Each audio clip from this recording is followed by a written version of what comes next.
وہ لوگ باتیں کرتے ہیں، آپ جس سے بھلا کرتے ہیں وہ آپ سے مزید بھلے کی توقع باندھ لیتا ہے.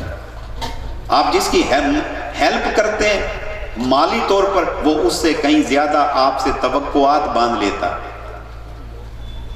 اگر آپ اس پہ پورا اترتے ہیں تو گڈ بک میں رہتے ہیں، ورنہ آپ بیڈ بک میں چلے جاتے ہیں. مگر ایک بات ہے، یہ پریکٹیکلی طور پر میں نے دیکھا ہے، اللہ کریم کی گڈ بک میں جو آ جاتا ہے نا، اللہ اس کو پھر بیڈ بک میں نہیں ڈالتا، ہمیشہ گڈ بک میں رکھتا ہے.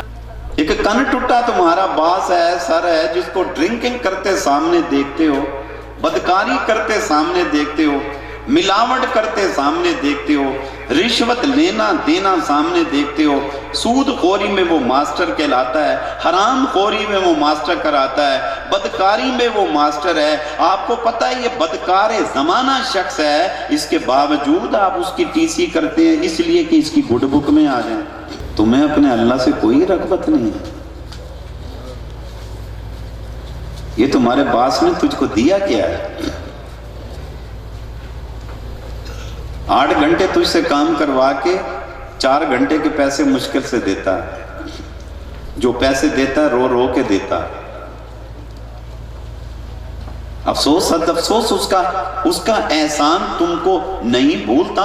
ارے جل جلالہ اما نوالہ کے تمام احسانات کو بندے تو بھول گیا، جو فرماتا ہے وَإِن تُعُدُّوا نِعْمَتَ اللَّهِ لَا تُحْصُوهَا. میرا بندہ اگر تو میری نعمتوں کو گننے پر آ جائے، تو میری نعمتوں کو گن نہیں سکتا. اور فرمایا فَبِأَيِّ آلَاءِ رَبِّكُمَا تُكَذِّبَانِ. اگر تو میری نعمتوں کو جھٹلانے پہ آ جائے تو جھٹلا نہیں سکتا. میں نے تجھ کو اتنا عطا فرما دیا ہے.